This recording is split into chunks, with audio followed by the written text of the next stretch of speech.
इतना सफर है कुछ होने में और बहुत कुछ होने में। इतना सा फर्क है एक बार सोच के छोड़ देने में और लग के कर दिखाने में। मान लेने में कि जिंदगी ऐसे ही कटेगी और सुबह 4 बजे उठ के सोचने में ये अभी तो बस शुरुआत है। किसी मैगजीन को हाथ में लेने में और उसी मैगजीन के कवर पेज पे होने में इतना सा ही तो फर्क है। वीआईपी सीट में और उसकी पिछली सीट में इतना सा ही तो फर्क है। वो जिसका मैदान ही खुला आसमान है वही कल जमीन पर तो था। पूछोगे तो बताएगा वो पंछी कि एक दायरे में सिमटने में और पूरी दुनिया को दायरा बनाने में बस इतना सा फर्क है। इतना कितना है? इतना है या इतना है? जो नापेगा वो जाने कि जहां धरती और आसमान मिलते हैं, नानकुर से दूर, अगर मगर शायद से दूर, वहां भी दोनों में फर्क बस इतना सा है। धरती और 7वें आसमान में फर्क बस इतना सा है। ये एक अंतर प्रेरणा है। ये हमारी, आपकी, हम सब की अंतर प्रेरणा है। एक कदम, एक छलांग, एक बाजी, एक गहरी सांस और एक ललकार खुली हवाओं में कि हाँ मैं बना हूं उन फिजाओं के लिए, कि हाँ मैं बना हूं उन ऊंचाइयों के लिए जो ऊंची तो बहुत है पर नामुमकिन भी नहीं है। क्योंकि मुमकिन और नामुमकिन में बस इतना सा फर्क है। धूप छांव में फर्क बस इतना सा है। तो बस चलिए फ्रेंचाइज इंडिया के साथ ये फर्क मिटा देते हैं। Franchise India, 20 years of ideas.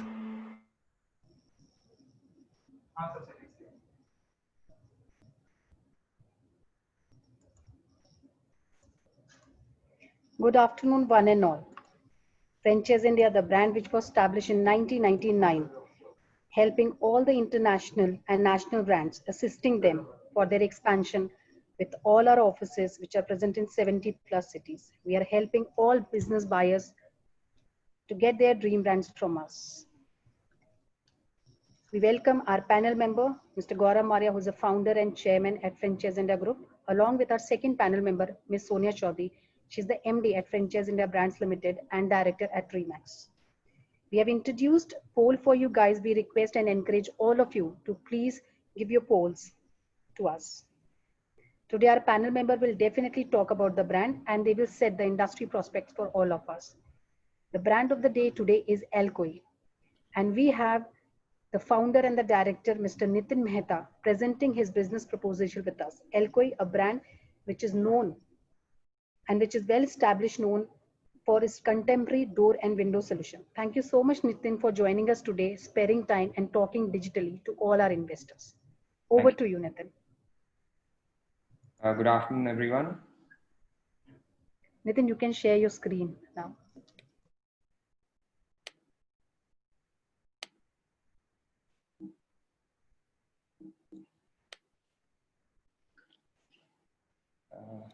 Okay, good afternoon, everyone. I think everyone can see my presentation as of now. So I would like to introduce Alcoy as a company which was established in 2008. And we have been into the design, manufacturing, selling, and servicing of aluminum fenestration systems. Now, when we talk about aluminum fenestration systems, it's basically a modular version of aluminum doors and windows. So we, since the last 10 to 12 years of our existence, we've executed more than 500 projects. We are an ISO 9001 2015 certified company. And first of all, I would like to introduce, what does actually an aluminum fenestration system means? Why? Because it's very important to give you an outlook about the product. As for the company, I've already introduced you that we're 12 years old. We are based out of Chandigarh. We have our manufacturing facility here and also our design department. We also have our experience center, which we call as the Master Experience Center, in which we have all our products installed for customers to come here, visit and experience. So when I talk about the product, the first thing which is very important is how do you really differentiate a door and window, a simple product like a door and window system with a fenestration system. Now, when you talk of aluminum doors and windows, you are basically talking about something which is a barrier in your house from the weather conditions. Now, that is what most of the people install these products for, keeping that factor in mind, that it is a barrier to weather conditions. Number one, to some extent, they also look at it as a barrier to theft at the end of the day. So when I talk of fenestration systems, the entire science changes. How does the science changes? We are not only looking at an interface. Now, when we talk of an interface, is that a house or a building gets built not for a year or a two. It gets built for about 20, 25 years. So you definitely don't want to be enclosed in those four walls of the same color. Probably you can change the color, one odd time. But what does the interface of a window does is it really merges the inside with the outside. You can really get whatsoever is happening outside in the climate inside your house visually. So that's one aspect of it. So what we can do with aluminum doors and windows is that we can give you very large spans of glasses, wherein at the end of the day, every day is a new day for you. Number one. Number two, what we talk about is a barrier. Now, when we talk about a barrier, when we talk about a fenestration system, we have enhanced the features of the product to make it airtight, make it watertight. We have provisions for providing grills as well. So when we talk about actually an engineering behind the product, it has everything and anything. The best analogy I can give you is it's like a body shop of a car. I mean, you and I, all of us go out into the market driving our cars. Now, what does the body of a car protect us from? It has a steel body with a powder coating on it. It has probably, gaskets to provide water to come in. So we also use the same EPDM gaskets. So everything that a car has, it has a glass, it has a tempered glass, it has a safety glass, it has a double glass. So all these features combined make it a system. That is how we reach our tagline, which is Alcoy basically dwells upon three main factors. One is the science, the second is the color, and the third is craftsmanship. So when I talk about the science, I'm talking about the functional features of the product that we've introduced in a very, very simple product as aluminum door and window. And if I have to kind of run you through, as I said, air tightness. Why? Because we have air conditioning on all the time. And when you talk of commercial buildings, you definitely don't want the air conditioning to get, moderate or basically compromised by heat coming in outside. We have water tightness so that water doesn't come in. We have thermal insulation. We have noise reduction. We have structural stability, and we follow IS 875 Part 3 as a standard, which makes a product really competitive to be actually called a fenestration system. So from this, this is more about the product as well as the company. I'll go on to the next slide. Now, this is where we are kind of sharing our mission, vision, and the core values. Now, the key word in the mission is basically innovation. We are not trying to build the company only on selling, price, or for that matter, aesthetics. What we are driven by is innovation in the product.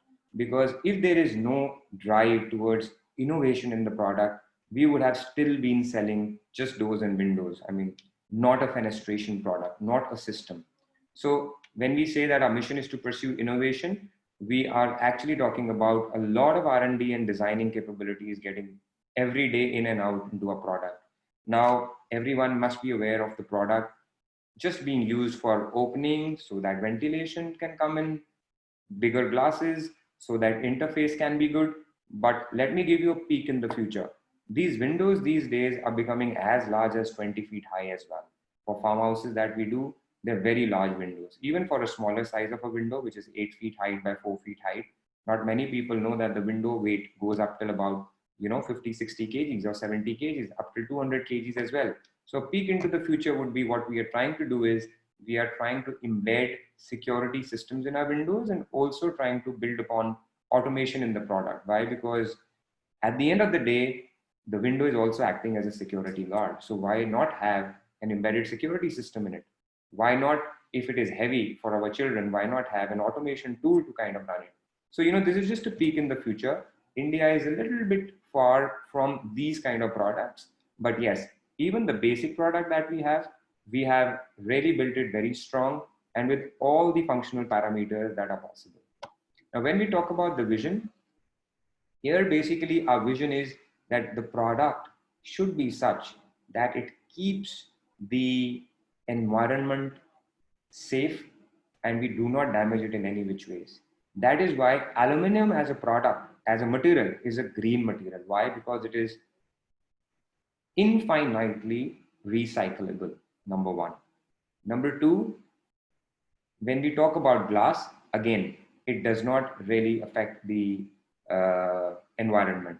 Rather, when you use a double glass unit, it saves from thermal wastage of heat from the inside to the outside or outside to the inside.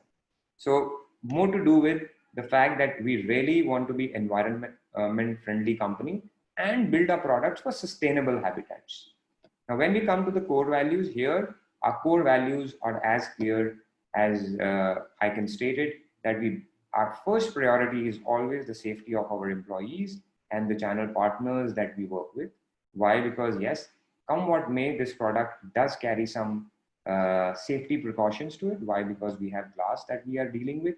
We have weather conditions that we are dealing with. I mean, the worst case scenario I can talk to you about is a hurricane, or for that matter, something that happened in Orissa lately, something that happened in Bombay, etc. So here we have to take care of the development of the product from the point of view that it takes care of the safety of the people living in, safety of our employees who are making it, and safety of the people who are selling it and installing it.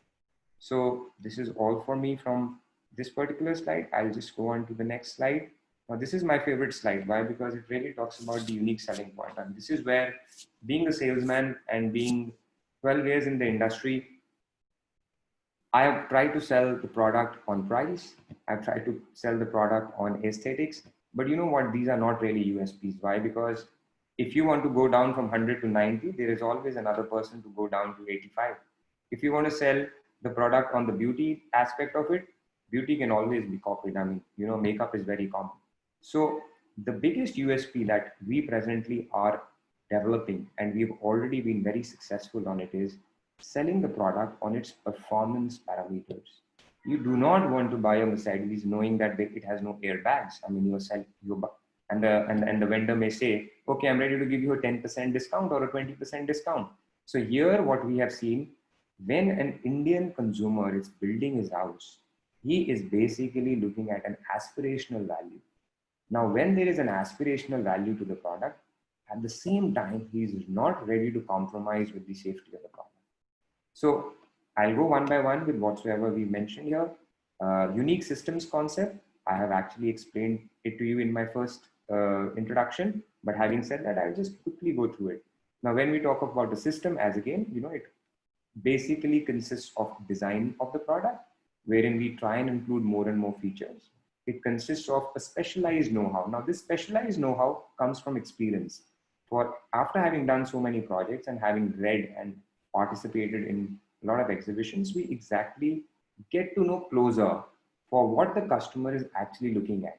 So this is what we call as a specialized know-how.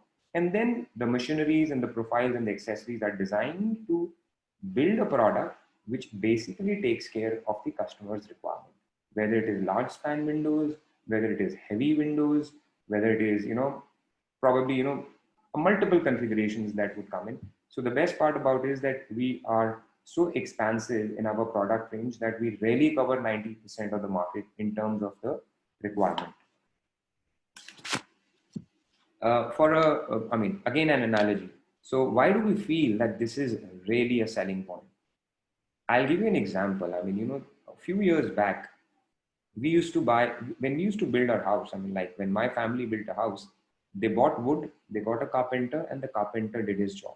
Now, the quality of the product was limited to the consistency with which the carpenter could make the product. So the product was not standard from one, I would say, fabrication to another fabrication. So when we say a system, you standardize everything. So one customer and the second customer both get the same product, number one. Number two, We've already moved from carpentry-based kitchens and carpentry-based furniture to modular furniture. So that is what we feel, that when we say a system, the market is very much at its tipping point to accept an engineered product of aluminum fenestration systems, okay, aka doors and windows, from the present carpentry-based products that they actually use, in which they have to go through all the frustration of buying the product, drying it up, kind of getting a good carpenter, which may or may not be there, no standardization aspects, etc. So this is what is to do with the systems. When we say that we're giving you a ready-made product, a good quality product, you will not find it different from one with the other. This is what we kind of define as a system. Now, the second is the research and development. Again, as I explained you already, that we are developing or dwelling very much on the design aspect of the product. When I say the design aspect of the product, we really need to innovate as per the Indian centric customer requirement. Example, here in India, we have a tropical climate, we have a lot of mosquitoes and flies, so we definitely need to incorporate a fly screen mesh. Now, a fly screen mesh again requires an Indian centric or a tropical climate centric product development. We've already done that. Now, it requires a lot of parts and accessories, just like a car has, to be kind of indigenously developed so that the aesthetics of the product can be, enhanced. We've already done that. Now, just a second, I have a question on my screen.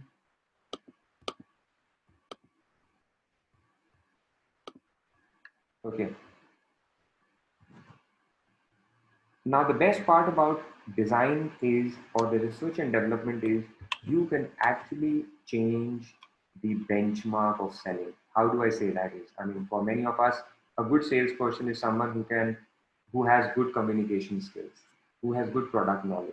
But at the end of the day, when you try and sell the product on its performance parameters, not even a good salesman with good communication skills can compete it, sorry.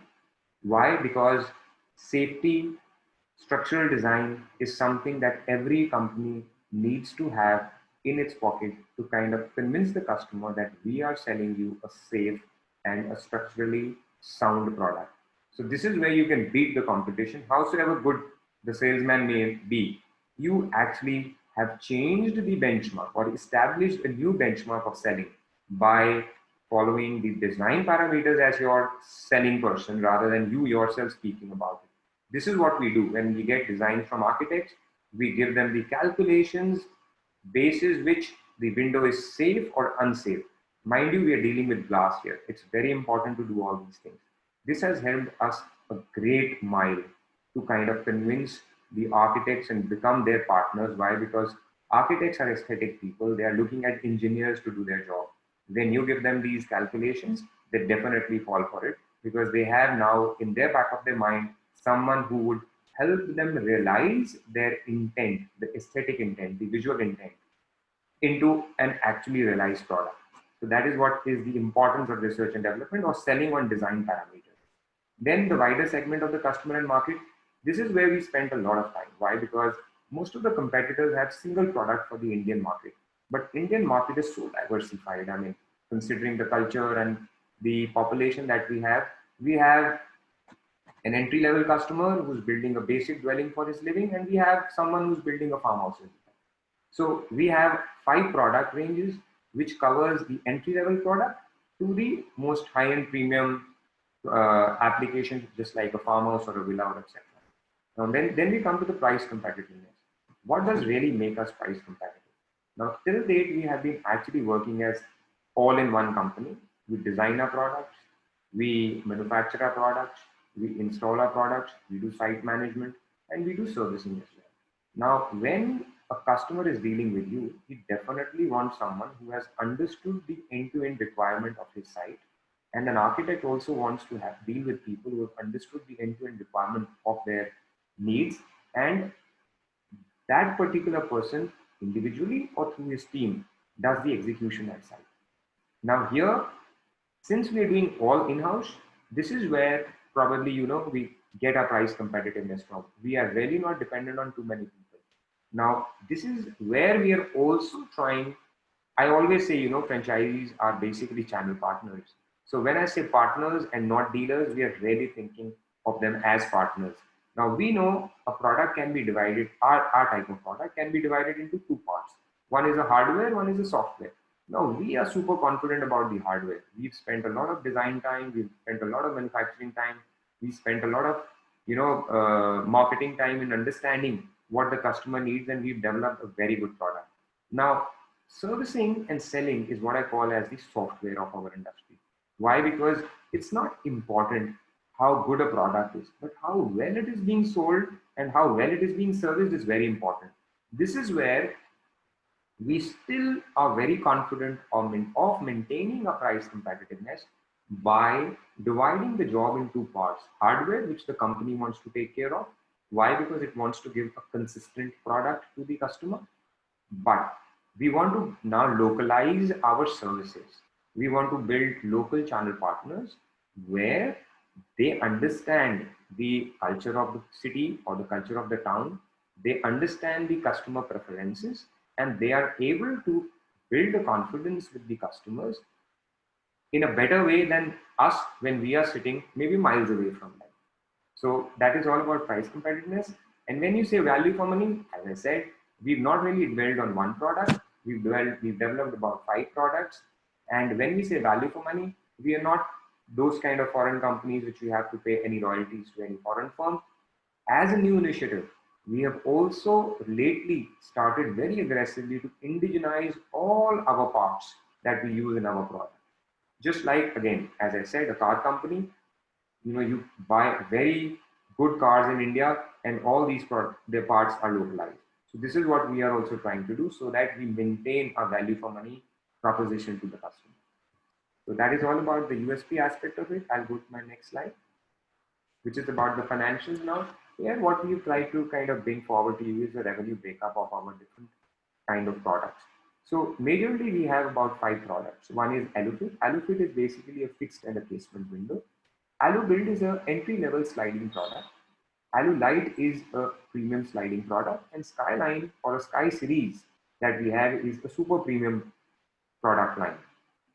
Now, how do we differentiate? I mean, I understand that AluFit is easy to understand. Why? Because it's a fixed and a casement window. But what is the difference between an AluBuild and an AluLite? Let me just use another analogy here. Now, we all have seen basketball players which are 7 feet tall. And what do they have is a very big shoe size, I mean an 11 or a 12. So when we say AluLite, we are talking about a larger height window, which requires a broader and a stable footing. So this is the difference between an entry-level AluBuild product, which is designed for 8 feet heights, and an AluLite product, which is designed for 10 to 11 feet height. In fact, AluBuild, we've done some calculations to even use it at 9 feet heights. Skyline is a super premium product, which is something wherein a customer's or the architect's intent is they don't want to see the section, but all they want to see is the glass. Why do they want to see the glass? Because all they want to see is the scenery behind the glass. So Skyline is a super premium product, which probably has a very, very advanced mechanism, and it has only a 20 line. It almost looks like a frameless window.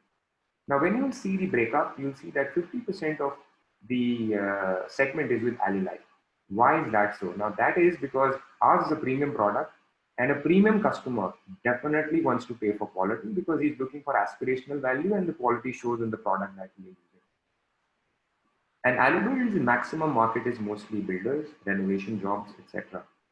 So this is about the revenue breakup. When we say about region, we've more or less done a lot of work in entire North India. When we talk of Punjab, I mean the commercial capital Ludhiana, the political capital Chandigarh, Jalandhar, Amritsar.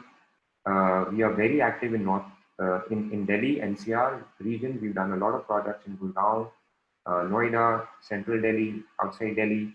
Now, 20% is also projects that we've done across India. Example, we've done work in Odisha, we've done work in Indore, we've done work in Goa. Now, these projects come to us either through references. Why? Because we do not have as of now any presence in those places, or through architects who recommend, by being happy with our projects or executions in Delhi and around areas, they recommend us to their customers all across India. Then we've given you some price ranges. As I said, AluBuild is an entry-level product. We are looking at somewhere between 5,000 and 2,000. Yes, this range may look a little larger to you, but the fact remains that in a house, A fixed window will always be the cheapest window, but a sliding window consisting of 3 panels will be an expensive window. So if a house is more designed more on the lines of fixed windows, the price may come down to 500, but there are more slidings, it may go up to 1000. Then we have the AluBuild and AluFit for the residential or the builder segment. Here the price is less, the range is less. There's a reason behind it, because the builders don't end up buying all the features that a residential customer would really want to buy. Example, they would not want to buy the mesh as of now. They would want to keep the glass a single glass. And that is why the price basically, comes on the lower side of it, because they're using it actually as a tradable product. Then we have Alulite, which is, as I said, for a mid and a premium independent residential. The price range is between 1000 to 1500. And the Skyline, which is a super premium product, which can actually carry weights up till 500 kgs of shutter, and it can be a single sliding shutter of 20 feet, and that is why the price range is on a higher side. Now, all these prices that we've mentioned here are net all inclusive of taxes, etc., so that the customer that we deal in as a residential customer, he is wanting to have a net price. We've also given some order value sizes, less than 10 lakhs, 10 to 15 lakhs, and greater than 25 lakhs, and varying degrees of acceptance. Now I'll kind of go to the next slide. Here we've kind of given some representative pictures of the projects that we've already done. I mean, some of them are farmhouses in Delhi, rather more of them are farmhouses in Delhi, and some residences like, the Kohli house in Chandigarh. I'll take you to the next slide. Just coming back to the previous slide. Now here, we've come across many customers who need really, they are very wood oriented. So one thing that you would see in the Kohli house is that we also have a wood effect finish, which actually from a distance gives you a wooden look. I mean, frankly, even from a closer perspective, it will give you a wooden look. But the thing is that the edges of aluminium are so rounded and so finished well that people sometimes feel that, it's really not wood. But at the end of the day, it's a precision wood product coating that basically gives it the wood look. Here, I'll kind of give you a brief overview of the industry. Now, again, very important that we definitely have wood and UPVC as our competition. Now, a wooden product is mostly a carpenter product. That is why it's losing grounds from the point of view that there is not much engineering that has actually gone into it. Not that I'm saying that there cannot be engineering in wood, but something that's always living. I mean, a wooden product, when it will rain, it will always absorb moisture. When it will be kind of sunny, it will always kind of dry up, and it will always have some problems with its usage. The accessories will definitely kind of loosen out or tighten up, and we all have seen in our old houses how the wooden doors actually behave erratically depending upon the season that we are kind of in. Now UPVC. Now UPVC has been kind of I mean, I'll also explain what's UPVC. U is unplasticized and PVC is polyvinyl chloride. Now UPVC is something which is a plastic product. Now, frankly speaking, it's not very difficult for us to also start making UPVC, but being engineers, all of us over here, what we saw was that a plastic product in Indian conditions is really not a suitable material. I'll explain that to you. I'll start with an analogy because you'll connect with it immediately. Now, most of the people actually, when we visit our friends' places or whenever we go somewhere, first thing that we touch in someone's house is a doorbell. Now, I'm 100% sure many of you, when you have actually rung the doorbell, you would have seen that the doorbell has become almost off-white or yellowish in color. So what happens is that when you have a plastic product, due to the 4 temperature conditions, or let's say seasons that we have, rains, summers, winters, and kind of autumn, the plastic is basically bound. When we say unplasticized, it has basically an agent in it, which is basically making it brittle. So what happens is it keeps on deteriorating with time when it goes through various seasons. So what happens with UPVC is that over a period of time, it loses its internal strength. When it loses its internal strength, it starts decoloring. Scaling starts happening on it. To the worst extent, it may develop cracks as well. So that is why we took a very conscious and a purpose-driven decision that for Indian conditions, the right material is aluminum and not plastic. And that is why we never entered into this product. And the vindication as of now is, you would see that so many UPVC companies which started 12 years back or 15 years back when we started with aluminum are today already already entering and entered into an aluminum product. Why? Because now those 10 years are gone, and after those 10 years, they are actually seeing what we foresaw 10 years back. So that is it. Yes, at that point of time, UPVC was taken up very quickly in the market. Why? Because people were fed up of carpenters, their inconsistent commitments, and at the same time, the product used to come ready-made at site. So when a product is coming ready-made at site, you actually do away with all the hassle that you have to do with a carpenter and a wooden product. And the price points here as well were very attractive. And that is why UPVC actually in the beginning got hold of a good market share.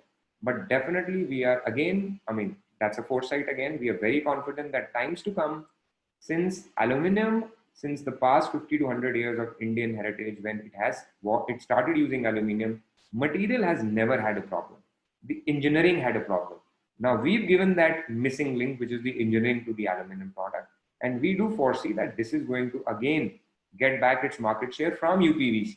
Now, when I say get back the market share, aluminum already has more than 50% market share in spite of UPVC being there.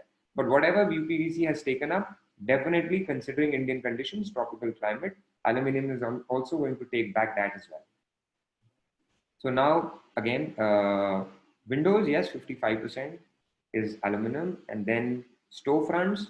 I mean, not many of you would know that as per a Supreme Court ruling, a commercial building cannot use UPVC.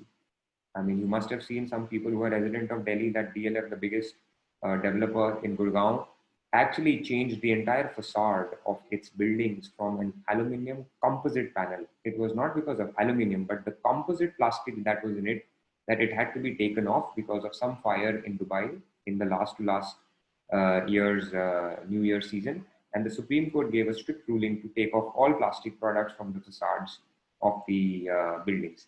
And that is why aluminum is a preferred product for all commercial establishments. Then doors, obviously we have doors which are again steel as well. We have aluminum as well as UPVC, but I do still feel that since door is acting as a doorman, a metal product is always a more secure and a safe doorman, I mean, for these kind of applications. Then we have louvers. Louvers are basically sun shading materials, and here again, you know, aluminum is kind of used 99%. So I'm going to go to the next slide now. The market size. This is all for the numbers actually, but I'm coming from my hunch. The fact remains that we are at a stage where the market is at a tipping point. We all saw what happened to the modular kitchen market. We had carpentered kitchens, and today every housewoman or everyone wants a modular kitchen. We had carpentered doors. Everyone wants modular doors. We had furniture which we kind of depend upon our carpenters again. Today everyone wants to buy a modular furniture, to the extent that we have these online firms like Urban Flap, etc., just selling modular furniture. So this would have definitely not happened had modular aspect or engineering aspect had not come into the market. But yes, rightly said that the market is growing 20%, and we must all understand when we say 20%, we have a very high base that we are talking about. We are not talking about a new material. We are talking about an old material, but a better engineered product. So the idea is that the industry is going at 20%, but there is a lot to capture from the 50% unorganized market, which adds on another, couple of percentages, or rather not couple, but, percentages in 10s and 20s to kind of capture from the unengineered segment.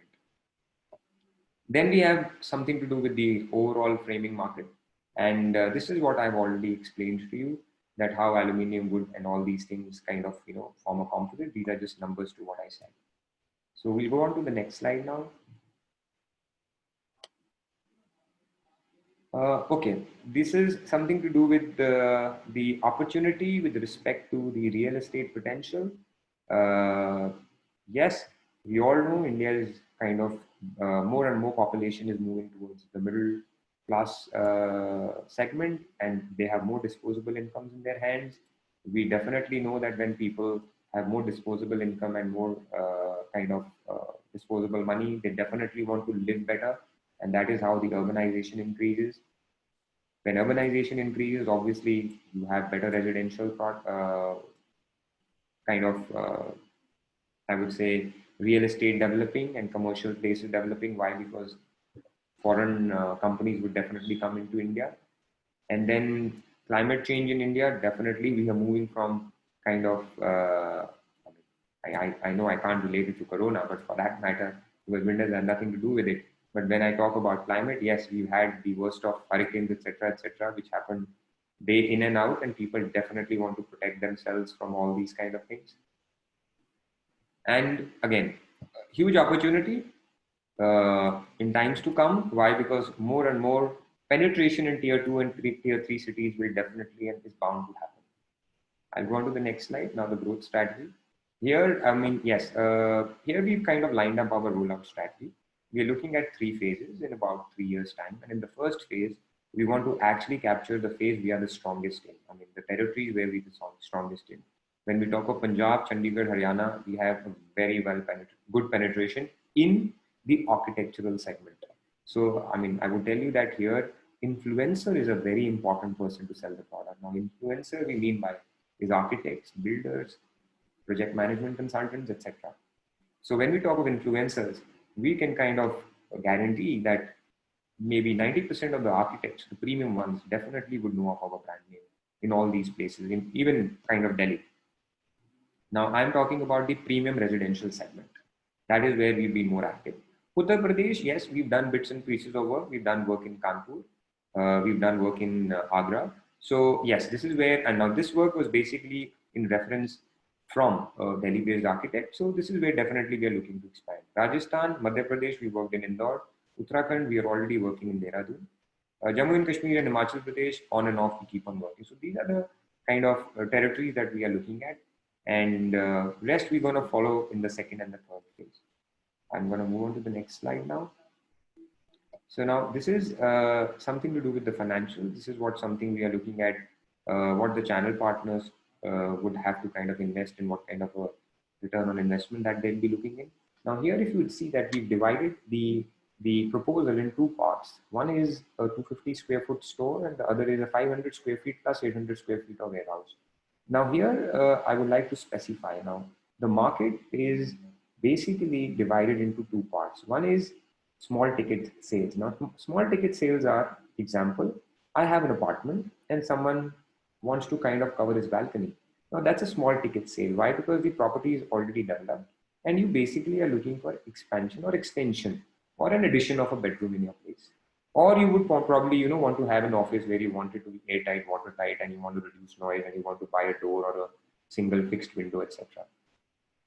Now, this is a 250 square foot is basically for a renovation or a small ticket, just as I explained.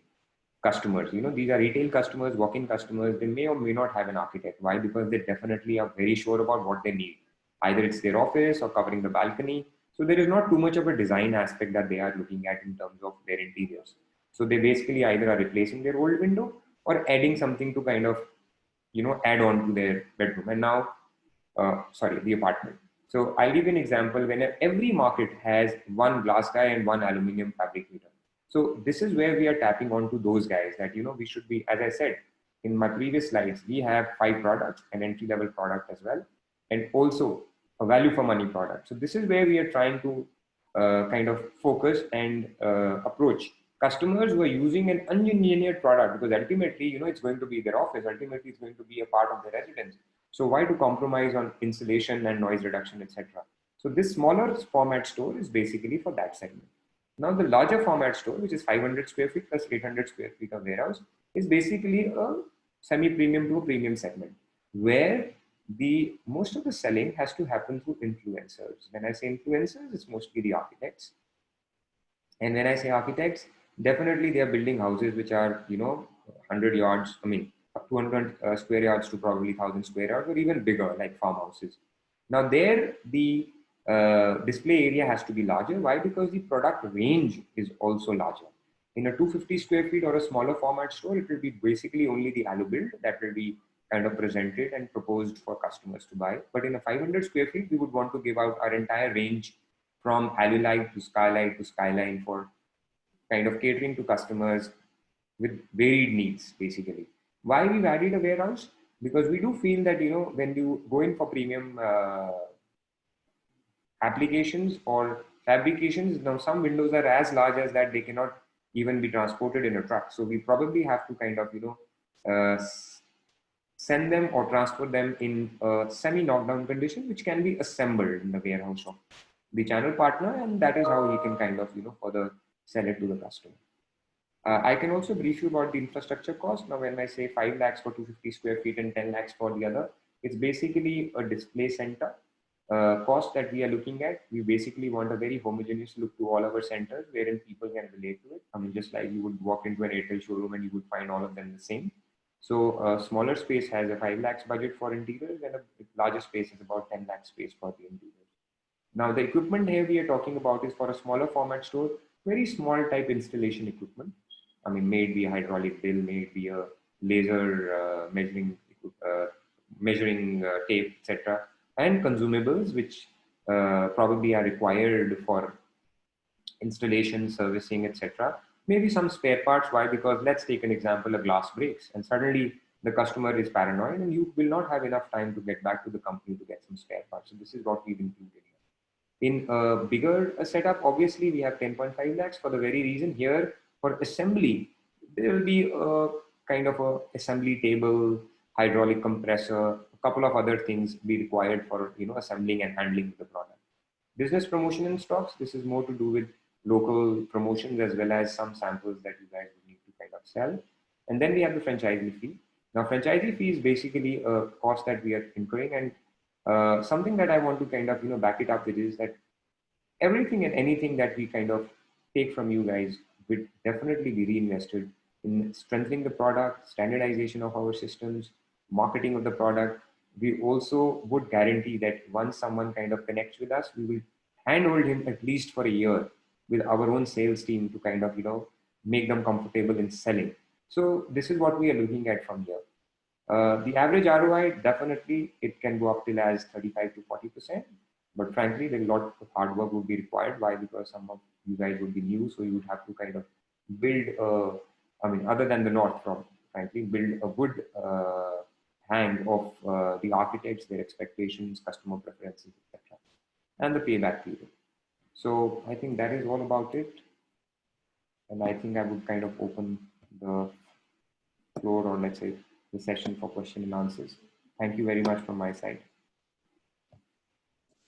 Thank you very much. Thanks for a lovely presentation. It's always good to hear from you because you're a man of detailing. Not that your business is comes from detailing, but I've always enjoyed discussions with you because I think you go on a very strong precision.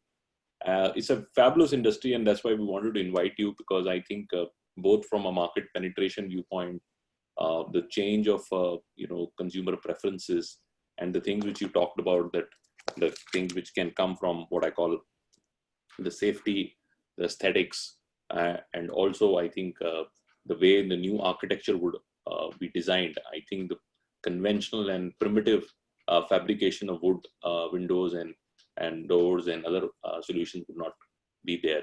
And I think if you would look at 10-15 years back, and companies like Finista and a lot of other companies who wanted to really change the so to say the category, and they went out and had to do a lot of marketing. This was one of the B2B brands which was really seen almost all mediums, because the consumer was to attempt that entire thing. But now with I think with the decade past and a lot of application being done, and we clearly see that almost every third home is now trying to change and faster, and convenience, and architects are also now recommending. So I think very clearly the shift market has already started to begin. And this is one of the very big shift markets historically. If you see, especially Europe, this has been a very, very large shift. What we saw in even Gulf, it started moving very, very fast in almost all construction, especially on the component line, really coming in.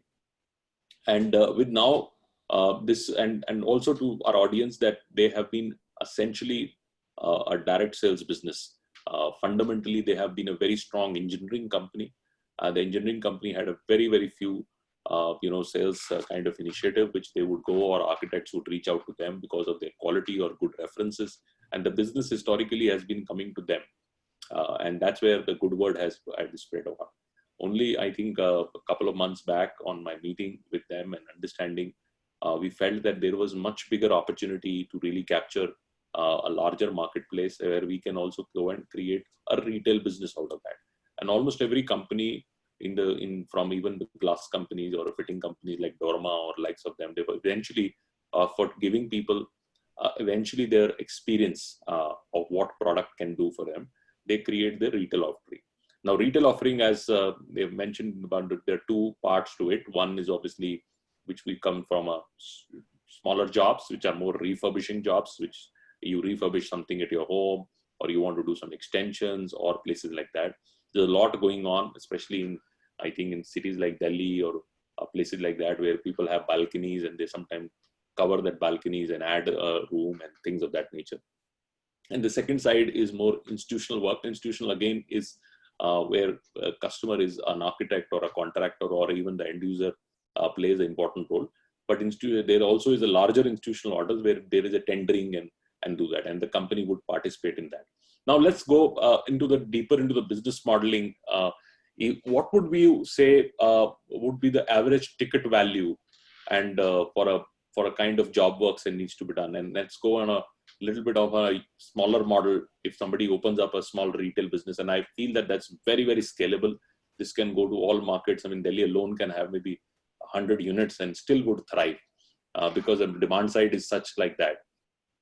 And there is not much on that thing. But what would be the order size from a smaller unit? And also giving some kind of understanding, say if you would have done a farmhouse, which is a 20,000 square feet kind of a built up, what kind of billing you can expect, and so that people understand that return on investment. Because sometimes they look at these businesses and start doing like what you do with the footwear and things. That this is inventory light business models. There you get a customer, fabrication comes from a factory, and so essentially why I like this business model and why they're more profitable, because other businesses you're running inventories, and you have always risk of losing the inventory, expiry of the inventory, and a lot of other things. But in this case, you have no inventories technically. You are just doing the customer acquisition and fulfillment.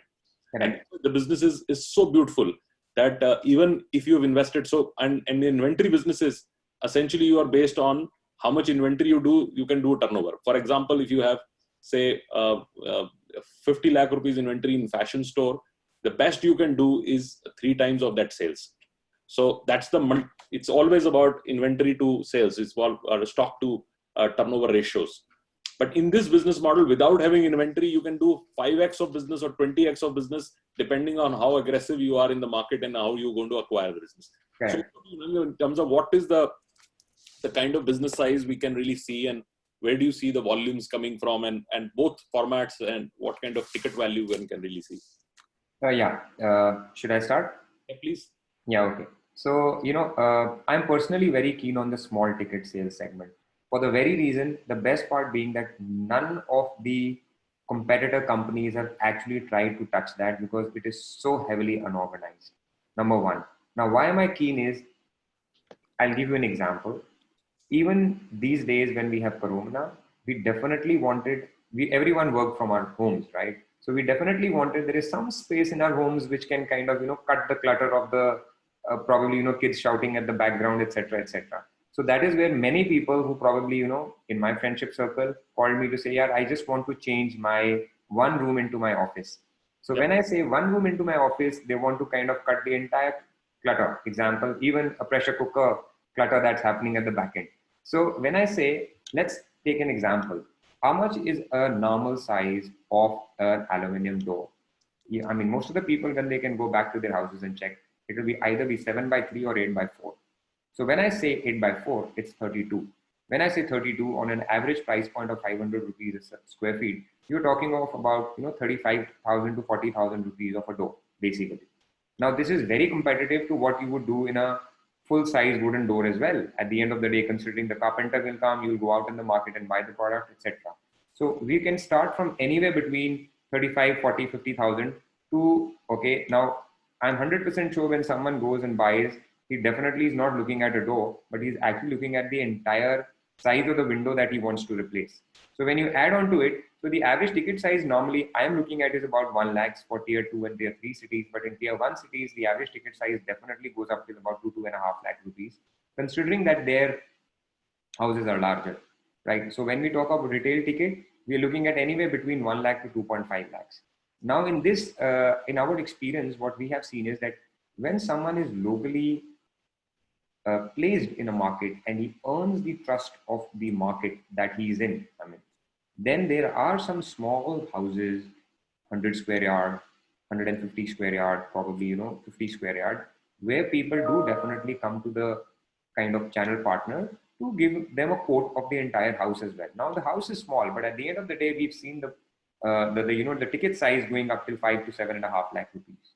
So this is where probably, on the routine side of it, everyday side of it, we are looking at around 1 lakh rupees average ticket size. But yes, if I look at it from a quarter perspective, the person is definitely bound to get a couple of orders probably once he's well, introduced the product in his area, between 5 to 7.5 lakhs as well.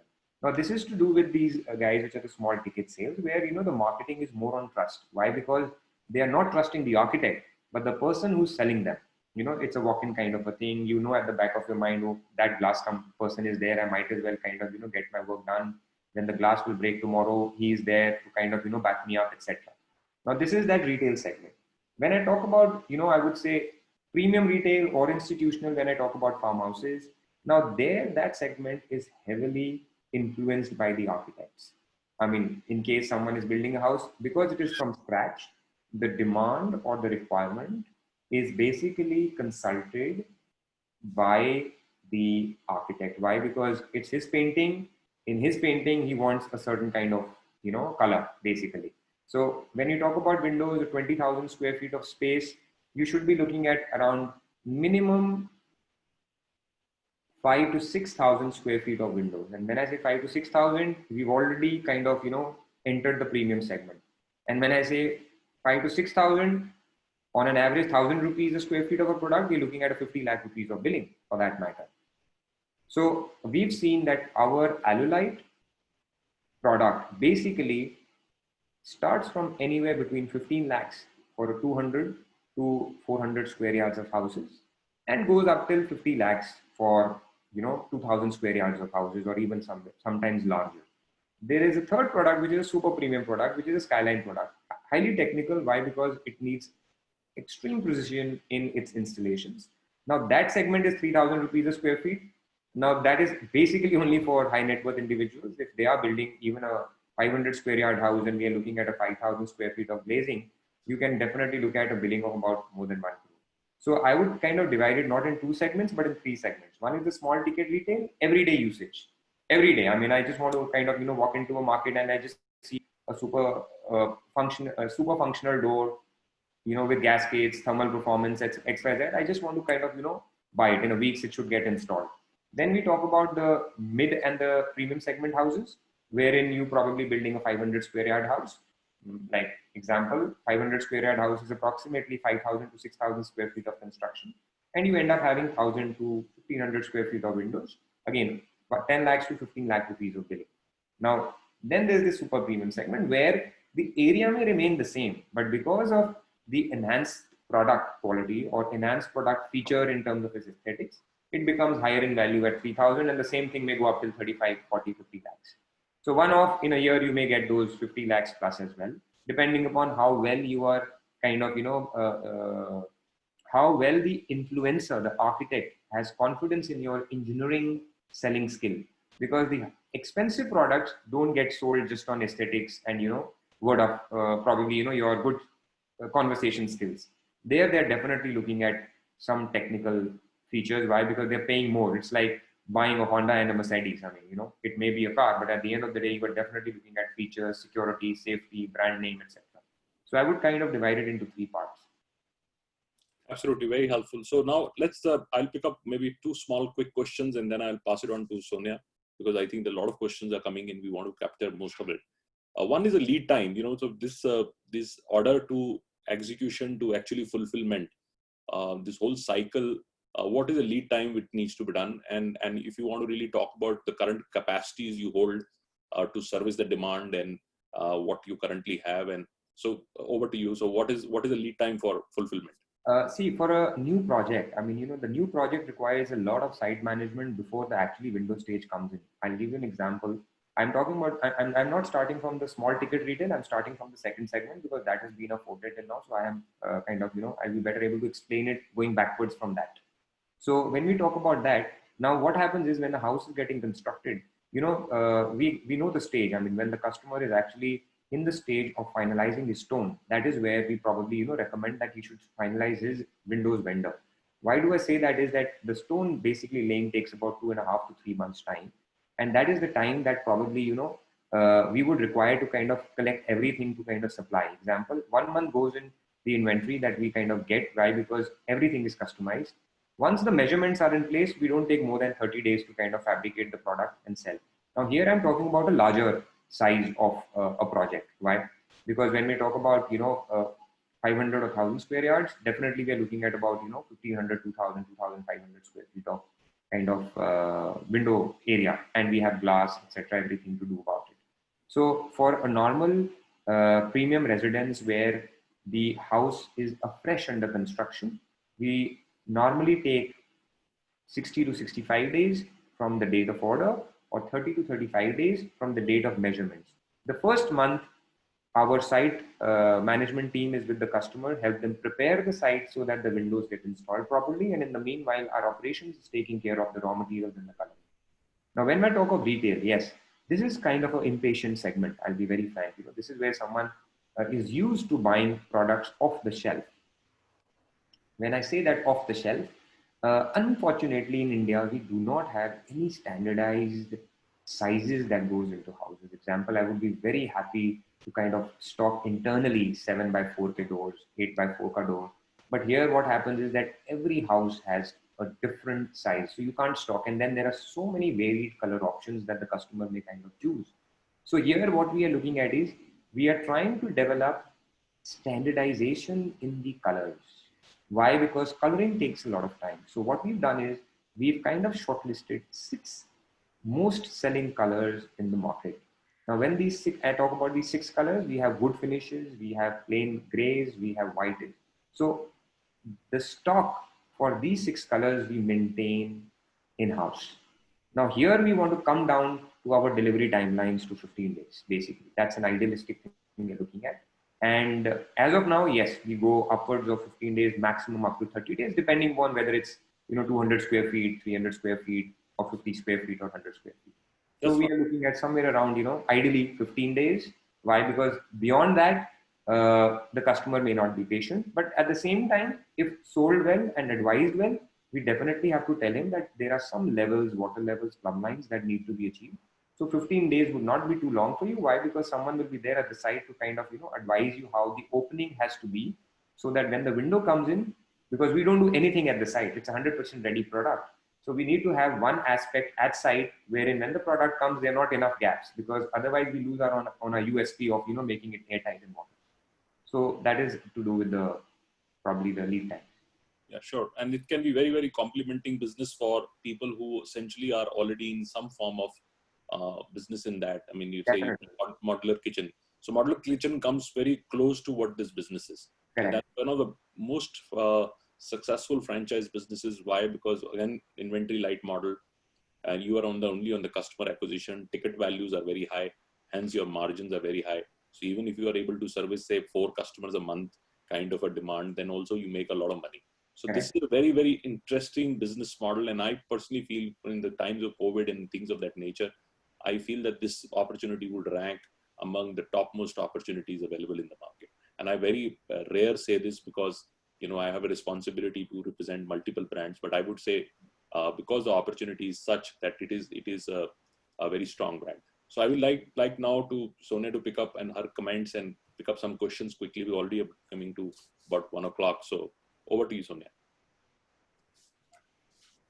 I'll start with saying, Nitin, thank you so much. I personally felt, you have a lot of in-depth and comprehensive understanding on the industry at large, and that is reflective of what you've been discussing. I think every question has been explained at length. A lot of people who don't even come from this particular background would understand what the offering is.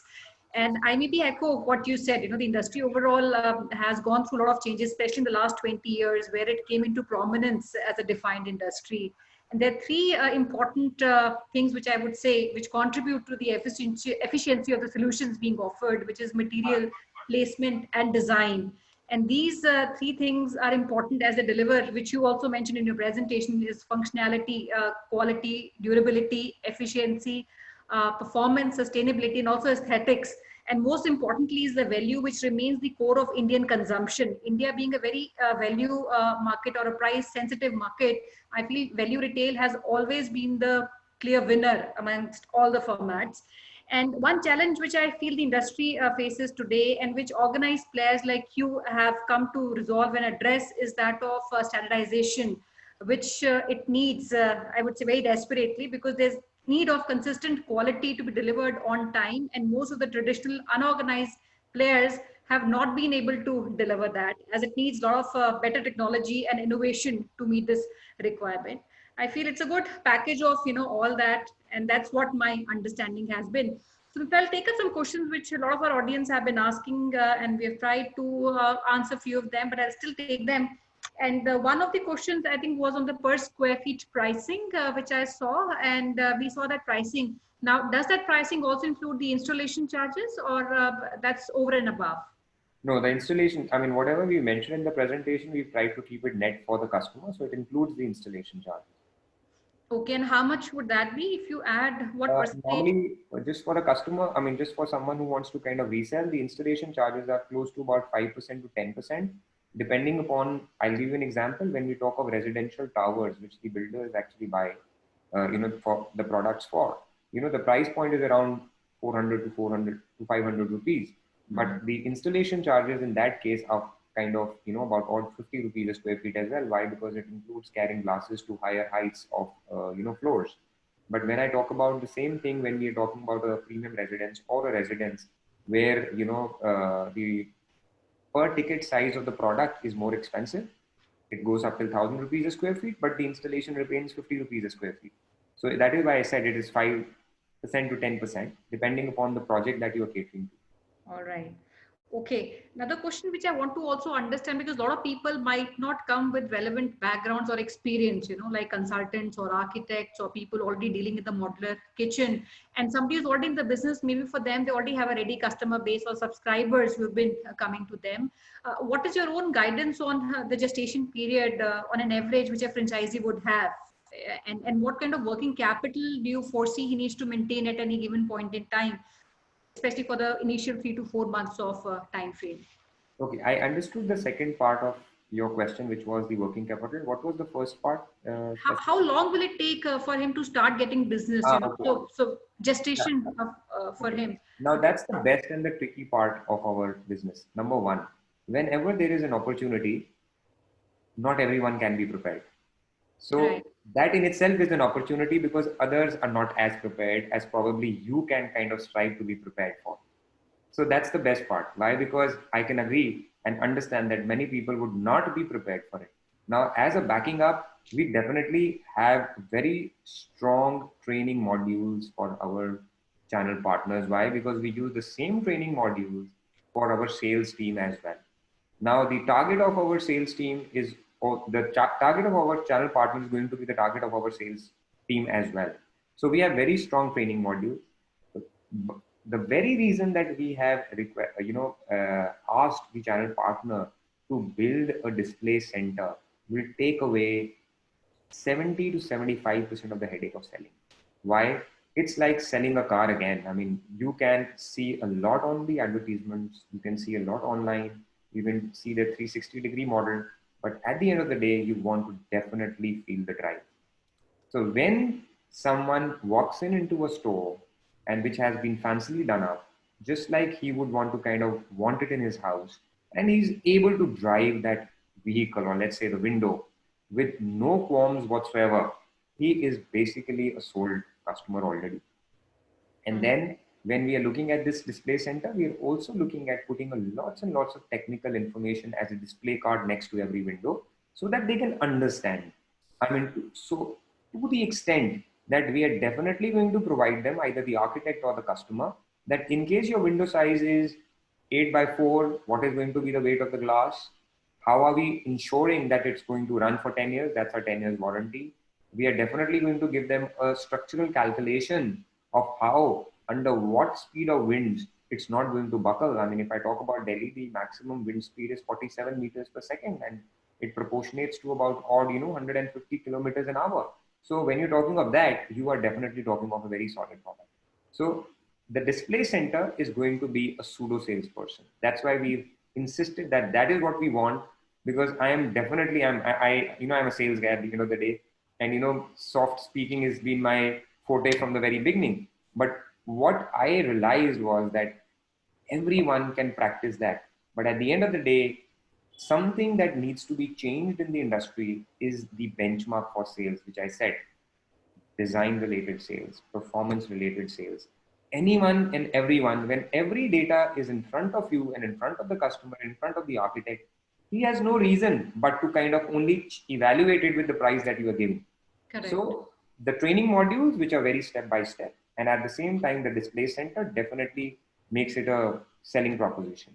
Now, when I talk that about also gives, sorry, go Sorry? ahead. Go ahead. I was just adding on to that. So Yeah. when we talk about the capital investment, as Mr. Gaurav said, that's the beauty of the business again. There is no capital investment, there is no working capital investment that's required. Why? Because since it is a customized product, we definitely seek an advance, which the channel partner will definitely seek it from his customers from before they actually, punch the order or like process the order. And before delivery, 90 to 95% of the cost, which is exclusive of the installation aspect, can be inspected and has to be paid in, and then the customer takes delivery. Now, that's the nature of every customized product. I'm not trying to be kind of cocky here that, okay, I'm not going to sell at probably, credit. The fact remains, either it's a modular kitchen or it is a window which is customized, which is made as per your color, which is made as per your configuration, which is made as per your sizes. There is no possibility that, it can go without credit. The only credit that the channel partner may want to keep is when the material is ready and the customer wants to inspect it, and there is this warehouse that we've kept it with the larger format store people, then they have to pay to the company and pick up the material. Then they kind of keep it for 15 days, and in those 15 days I'm 100% sure the customer would be willing to kind of inspect his material and take it. So I'm looking at worst come scenario, not more than 30 to 45 days of working capital that probably the channel partner would want to keep. Yes, with a very with a rider that the selling has to be correct. I mean, the customer does not have to be kept in the dark, or let's say that, okay, he's ready to give credit. We have no problem with him giving the credit, but that credit should be a secured credit. I mean, that's Right. that's I agree. So I'll take up maybe quickly 2-3 questions together. One I'm seeing, which is come in, perhaps is the role of a franchisee. We understand he would be responsible for acquisition. He'll be responsible for fulfillment and installation. And is there any after-sale support services which can also be offered by him? Is that a part of Yes. the gambit that we're offering him? Yes, as I said, I mean, in my presentation, I mean, these are my favorite selling words: hardware and software. So we are super confident about the hardware. Our duty would be to supply the product as the customer has seen in the display center and, expecting it. So that's the hardware part of it. We may have to put a lot of design, a lot of, manufacturing capability or marketing capability around it. That's our job. But the software is what we want the channel partner to kind of take care of. Why? Because we are talking about localized culture. We're talking about localized selling. So here, what we are looking at is our relationship never finishes once we've sold the product. Why? Because you and I use products at homes. Sometimes a kid may just bang his, bicycle into the door. So it may go out of alignment. Sometimes a glass may break. I mean, a replacement may be required. So earlier we were attending these calls on call to call basis. But lately what we've done is, which has been very well accepted by customers, is that we started an AMC, an annual maintenance contract, wherein we ensure that for 2 visits every 6 months, a partner would come in, service the windows, use the sprays required in the rollers, and 4 visits are on call. Now, those 4 visits are basically considering the impatient nature or anxious nature of the Indian customer, that for a small thing they want to call someone, so we made it a part of the contract. Not only that, we have 2 kind of AMCs. One is AMC, which is basic. The other, which consists of the servicing as well as the replacement of consumables. And there's another one, which is basic plus G. Now that is, most of the customers have expressed their apprehension that our architect is making a house which has a lot of glass. What if the glass breaks? So no glass company in India till date offers a glass warranty. Obviously, since it's a bought out item for us, we could not offer a glass warranty. But what we've done with this AMC is that we're going to charge them a small AMC amount and cover any breakages for the full year. So they don't have to get bothered. Now, a glass breakage may happen. How do you we have a very proper SOP how to replace it. Why? Because the glass may take a week to come, but it may be winter and it may be the kid's bedroom. So we have a proper SOP that when the glass breaks, the channel partner immediately rushes to the site, measures the window, or contacts the company because we have the data of the sizes that we've manufactured and the sizes. He gets hold of the the wooden boards, just closes the site for the time being, and when the replacement comes, he changes it. So this is a continuing business that we'll have. For the existence of the house of 20-25 years, he can definitely kind of have an AMC for 20-25 years for that matter.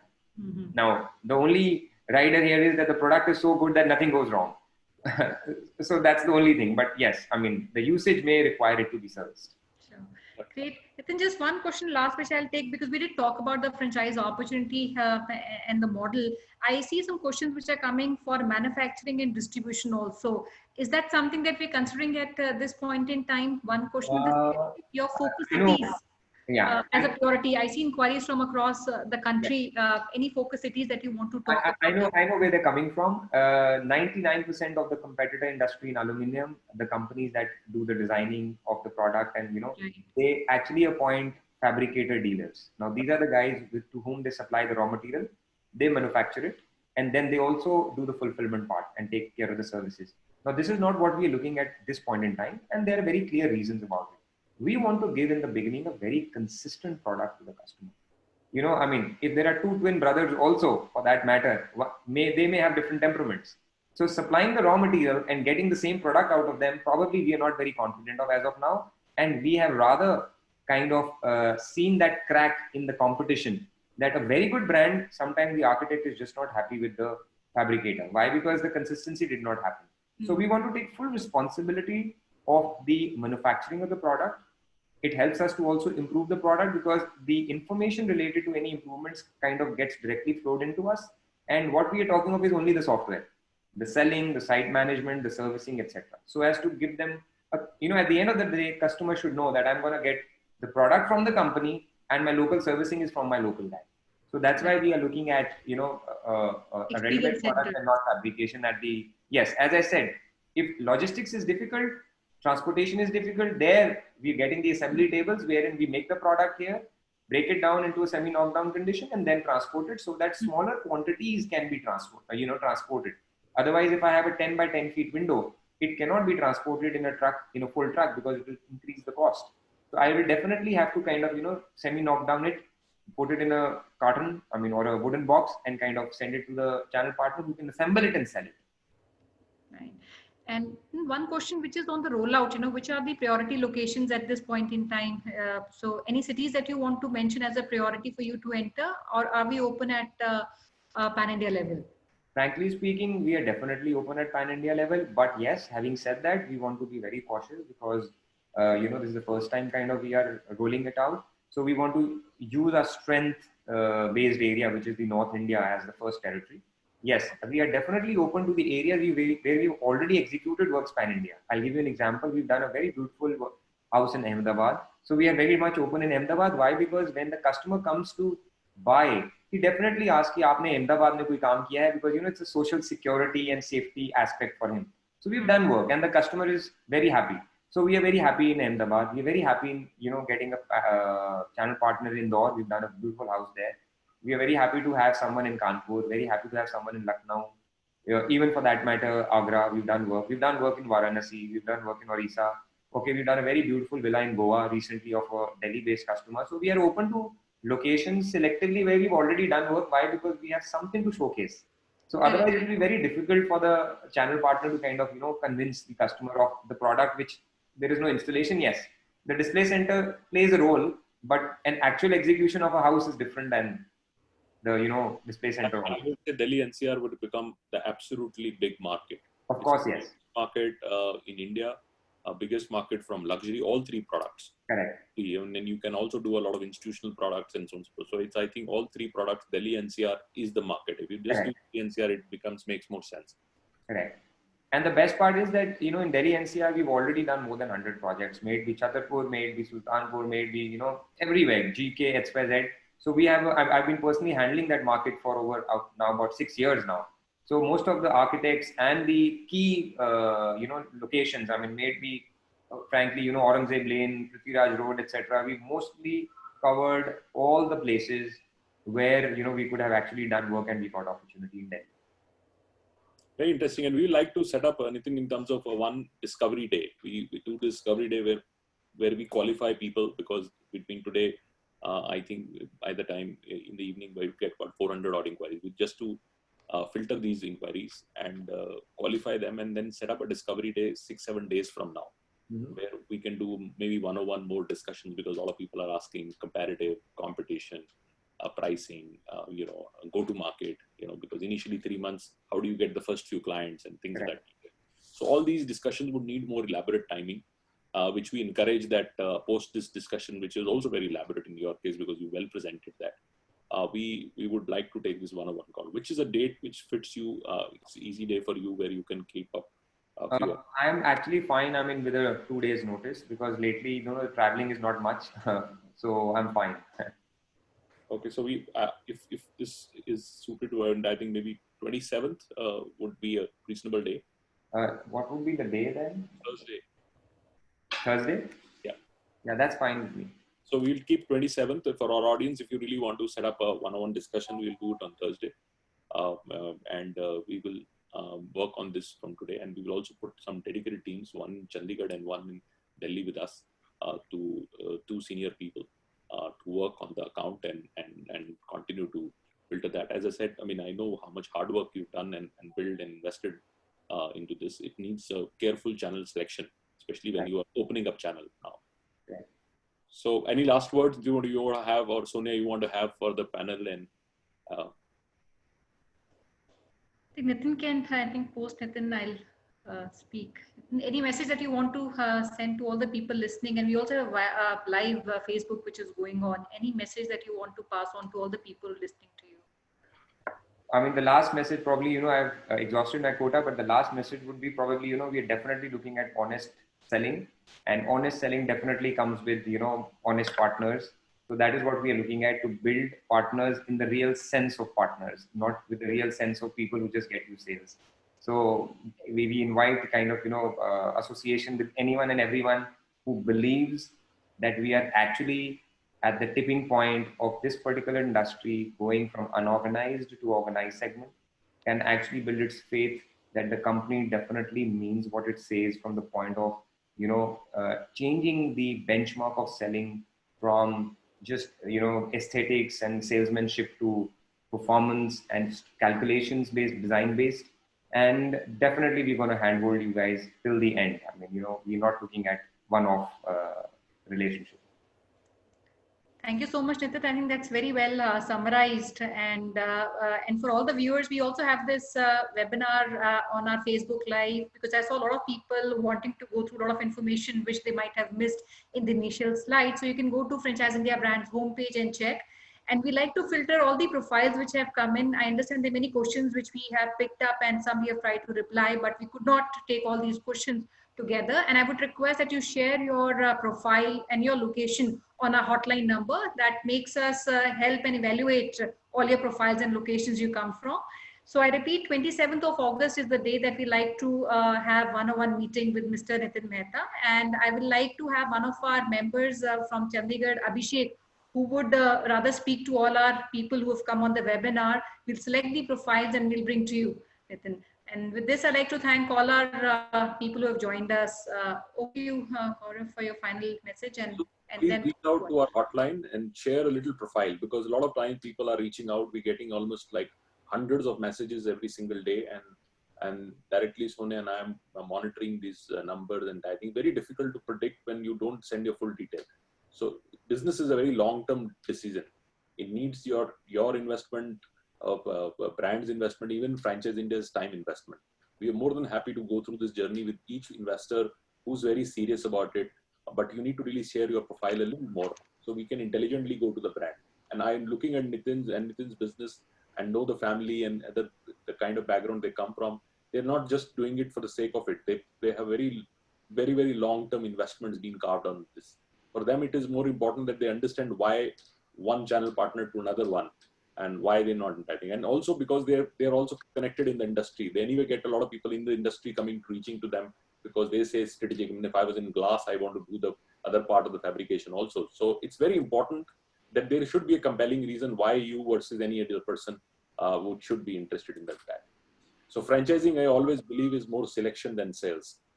So if you select well, partnership will last much longer. Thank you very much, Nitin. And over to Archana for the final thank you. And thank you so much, all the friends and family who have joined us today. We want to extend our thanks to Nitin Mehta also for sparing time and joining us today. We also thank Gaurav sir and Sonia ma'am for sharing their insights about the industry, about the brand. Yes, rightly said by Sonia ma'am.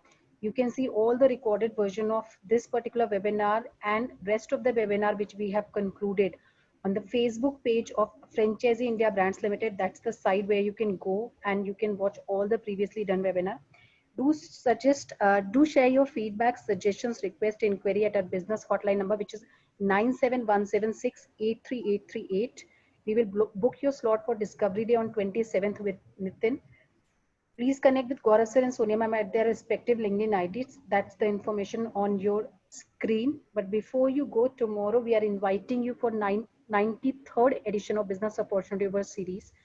And please book your slot for this particular webinar as we are inviting the team of Longevity, where Dr. Amit Salvi and Dr. Neeti Salvi is coming and interacting with us, talking about their brand and how they are the leading importers and suppliers of innovative healthcare products and equipment. And they're presenting their business model digitally to each one of us. So do registration today so that you can join us tomorrow sharp at 12 p.m. Thank you so much for joining us today. Hope the session was interactive with you. We'll definitely come back to you at Franchise India. We are happy to help with every kind of the probable solution. Thank you so much. Stay safe, stay healthy. Thank you, friends.